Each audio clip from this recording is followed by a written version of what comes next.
on, everybody? Welcome back to Phase 6, your source for music, business, motivation, and support. It's your boy Sir Love, and I got an interesting topic for y'all. Just had a meeting a couple days ago with, what was it, a couple days ago? A couple weeks ago with the individual, and he asked some really interesting questions about booking and how to make money amongst that conversation, and I gave him some really good feedback, so I want to make sure that I'm sharing that information with you guys. So let's jump into it right now. Hope you guys enjoy this video. Like, subscribe, do all that good stuff. I'm out here on the move. I'm out here on the move. I'm out here on the run. But check the video out. I'm sure you'll enjoy it. Yeah, but I do this because, like, with the visual thing, a lot of times I don't be knowing what people want to know because I know so much stuff, so I'm trying to figure out. But anyway, okay, so you asked me, how do you know what to set the rate at? Yeah, like what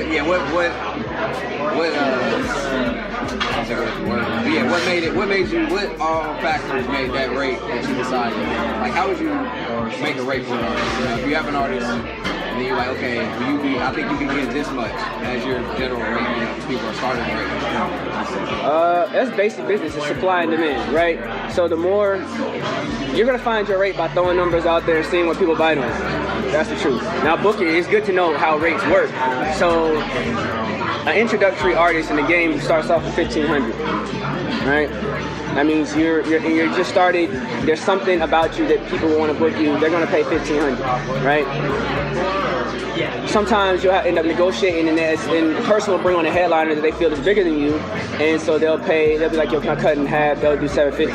They don't want to do $750. You gotta be like, man, you gotta at least cut it in half. I mean, anything less than half, you'll be disrespectful now, you know? And they'll feel that, they'll understand it. And people that are booking and doing promotions, they understand rates. They understand that if they're playing at that level, they understand that $1,500 is the rate level, right? Then it goes from there to about $2,000, $2,500, then about $3,000, then jumps to $5,000, then about $7,000, jumps to $70,000. Now your increments jump. Stop being about $500 per increment, goes to about $2,500. Now you come from $5,000 to $7,500. From $7,500, you probably hop up to about $10,000. From $10,000 to be $12,500. And your rate goes up based on how much exposure you have. Your record's on the radio, it's spinning, it's in rotations. What states is it spinning in? You know, who's talking about you, who's stamping you, who's behind you. All these things increase your rate. And when you're starting off at the level that, you know, we're at this point, it's the same concept, it's just smaller. So typically, I would start off, take a zero off on the end, 150. If you can get 150 consistently, then you can go to 250. You can get 250 consistently, and that means if you're getting paid shows consistently, that means there's value that you're bringing. So now you can bump up. 250, 350, 500, 550, and then you'll get to a rate. Well, after a while, you'll start saying numbers, and people will go, "Nah, I mean, I'm straight, I'm good." And you hear "I'm straight, I'm good" so many times, you recognize, all right, well, maybe we're not in that space yet. Let me humble myself and go back to whatever number was actually working for me, because the goal is to keep exposure and keep gigs. And you have to also remember that you can't oversaturate yourself in any one market, because that drops your rate too. So if you're on a show 4 days a week, and you're on grind mode, which it's okay to be on grind mode, but you can't be on grind mode and asking people in the same city to pay you when so-and-so just gave it to you for free.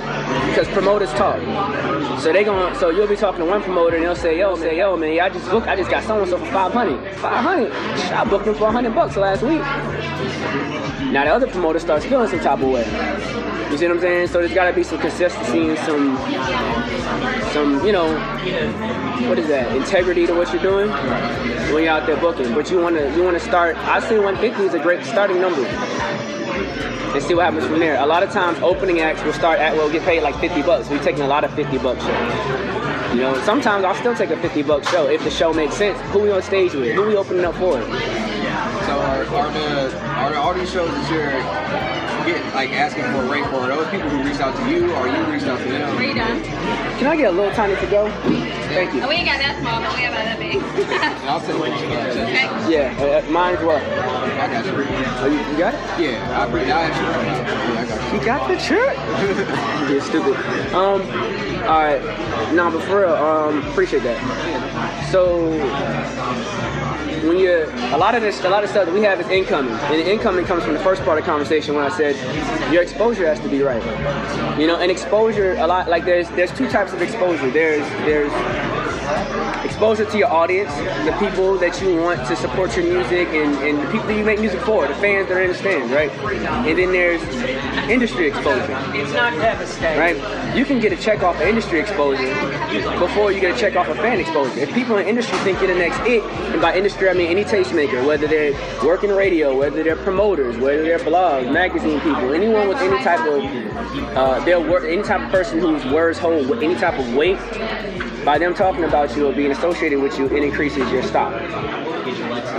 So if you look up, if you Google Yanni Mo, you're going to see all these different people have written about her. And some of the people that have written about her aren't all glamorous, huge people. There's some people that have a little weight, some people that don't. The key is that there's a lot of people writing about her.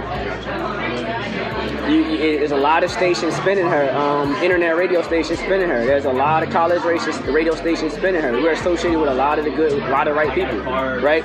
So even though she doesn't even have 1,000 followers yet. That's what I was wondering too, like how you were booking the rates. Yeah.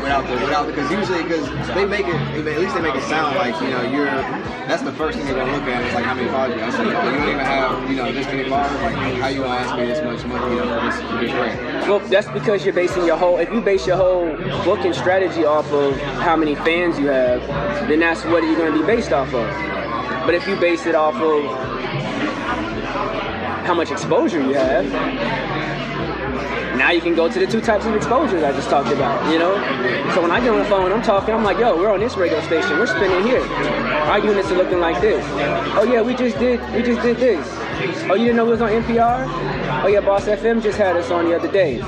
We just did SSN radio. We're doing this. Matter of fact, if you book us, we're doing radio shows. We do at least 2 radio shows a month. So if you book us and we happen to have a radio show before your event, then we'll talk about it. That's extra promotion for what you're doing. Like there's all sorts of ways to spin it. It's about adding value, and when you're going to add value through the dopeness of your actual show itself, how good your show is, how creative your show is. Will your show, and then we talked about experience, will the experience that you give the people be worth the money they're going to pay you? Because they have to please the people, because the promoters have a certain fan base that they're talking to, and they want them to come back. So if they're the person that always has the newest, hottest underground talent, whether you have a good following or not doesn't matter. It's because for them, they just brought in something creative and impactful that was good for their audience, and their audience is like, man, I wonder what they got next week. But if you come into your whack and the audience is like, oh my God, they're on their phones, they don't want to hear you, they ain't trying to be a part of what you're doing, then you're negatively impacting his crowd. That's like a DJ playing a no-name whack artist in the mix of a hot set. People gonna stop dancing, energy die, no one's buying liquor, DJ get fired.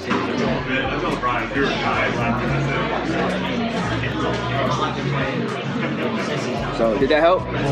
Yeah. But you can reach out to them or they can reach out to you. I get a lot of people reaching out to us because of the exposure that we set up, but I reach out to people sometimes too. Yo, I want to be a part of that. Yo, how can we be a part of that? Well, we're doing this. Curiosity is key. Oh yeah, how is that going? Okay, what's that looking like? All right. Well, this is what we're doing, blah, blah, blah, blah, blah, blah, blah, blah. So who's your target market? Like, what's the vision for you guys? Start telling what they want to do? Well, bet. So, are there any slots open? We love to be a part of it. I mean, Yanni has an amazing following right now. Her booker rate is only blase. It's not, a hard deal to set up. I really think this would be beneficial to what you're doing. Let me send you some stuff. You don't talk about money, you don't get money. So I'm always talking about it. I'm always going to talk about it. Because if you don't want to talk about it with me, then maybe we're not on the same page about what we're trying to accomplish here. That's the main points, man. Like, I appreciate it. And I think that's the thing too, is that you know the language. You know the language to talk to them. Yeah, there's a language to this shit. But did that language help at all? Like, what? Yeah. I mean, I know you might not remember all of it, but the industry, man, it's all jargon and swag. It's all jargon and swag. You can walk up to somebody, and if you don't talk the right lingo, they already know I don't need to talk to you. So a lot of times I can walk up and talk to people that people are scared to talk to or haven't otherwise talked to, just because I understand the lingo is even bigger than what I say out my mouth. That's how I move before I even get to you. It's like hollering at a girl. Everything matters, who you show up with, how your crew is acting, how y'all are moving as a team. All of that's important to setting the tone, to basically saying, I play the game at this level. And people respect it.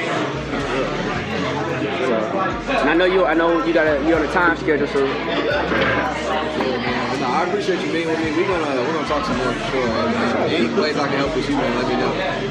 And I think the events you're talking about doing, I mean, for us right now, we're still team building, we're still growing, we're still building out. And so for me, attaching allies and team members, and I know you got your own thing, so you wouldn't be a part of our team per se, but allies in the market that are all going toward the same goal, that's how people win, you know? When you go back and look at the history of hip-hop, most people came up in pods.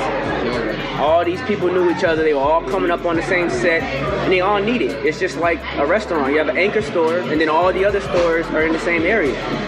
If I'm hungry, I'm not going to go to the area that has just one Applebee's. I'm going to where there's a place that has Applebee's, Chili's, you know, Buffalo's, 10 Lizzie's, you know what I'm saying? Because I have options when I get over there. It's natural human instincts. I'm hungry. Where is food? Not where is Applebee's. So if a person is saying, I need an artist because I'm hungry, ready to take care of my kids, where are artists? It's the same concept. So when a bunch of people are working together, it's going to direct traffic towards you. Yeah, I think about that too with like if you look back in like the 90s or early 2000s, and you look at old videos of like certain artists who blew up, and you look back in their old videos, you'll see other artists like in the videos that ended up blowing up too, or you see old pictures, like they all knew each other way before it all popped off. It's like that all the time. So I'm definitely down for it. I think what we can start with is just one event, and it could be either I have like 3 different structured events that I do right now that either you guys can try to join in on that, or we can come together and just come up with something organically that makes sense for both of, like, you know, for both what we're doing. And we can just start with that one and go from there. Well, if you have any information that's not too secretive about the event, just general outlines, whatever information you're willing to give up, send it to me, and we can talk. We can spitball a lot of stuff. That way when we're in the creative meeting, it's truly a creative meeting because people are coming to the table with ideas versus hearing it for the first time and just going, you know, and then we can kind of figure it out, and I can let you know, because we just had a creative meeting, but we were talking more so about strategic partnerships, so we weren't really talking, and we started on the events, but we ran out of time. So our next meeting is about events, so if you brought that up, it'll just correlate, we can have that meeting, then I can get it back on the line with you. That meeting is supposed to be next Tuesday, so I can get on the line with you then, you know, sometime after that meeting, and we can figure out, okay, this is what our ideas are, this is what your ideas are, how can we come together to talk about this as a group? These are the people I want to bring on, these are the people you want to bring on. Figure out how to make it work. Let's do that then, man. In the next month, I want to figure out what all events I'm going to do, at least in the first half of next year, so for sure. We'll talk about it. I'll send you some information on the different events I'm doing. I bet. Make it happen, man. Make it happen. Nah, for sure, man. So I hope you guys enjoyed that video. There's a couple pieces that I kind of want to add before I shut it out. I really, you know, that was straight, you know, a real meeting, and, you know, I felt like that was as honest as I could get with it. But there were some pieces that I kind of mentioned that I just wrote a couple notes about when I reviewed it that I just want to touch on right before we close this video out. Understand that the types of shows affects your numbers too, right? If you're doing a festival, you know, that's a different number than if you're doing, you know, a club venue. And a lot of that comes down to like the capacity, right? You can't charge someone the same rate, you know, especially as your numbers get up there. If they have a 2,000 person capacity, they're charging $10 at the door. Best they can make is $20,000, and you're the type of artist that charges $20,000 a show. Obviously, they can't make no money. So, you know, promoters respect it when you can analyze the situation and say, you know what, I'm only going to charge you 15, 12. I'm gonna charge you 12. You can make 8 off of it, plus whatever your liquor split is with the bar owner or whatever. And it makes it comfortable for, you know, people doing business with you to want to work with you, you know. And of course, you gotta know, you know, they might be charging 20 at the door, whatever. You adjust, you know, the numbers as fit. Another thing I noticed is your value in the market could change. You know, your value in one city may be higher than another city. So having like analytics and knowing your data and knowing where your records are going, like things I talked about in the ISRC codes and registration videos and stuff like that, like knowing where your record is and being able to track the success of your music can also help you set pricing differently in different states if you're an artist that's moving around differently. If you're local, then that look for you, that's going to look like, you know, west side of town I can get this, east side of town I can get that. You know, you kind of got to gauge that out. And obviously you can't oversaturate yourself, because if you book yourself too much in any one area, your rate's going to go down because there's no more demand for what you're supplying because everyone has seen it already. Next is when you're doing when you're looking for exposure from the business standpoint, like, you know, there's a lot of tastemakers that are really behind you, supporting you. Understand that it's at that tastemaker level.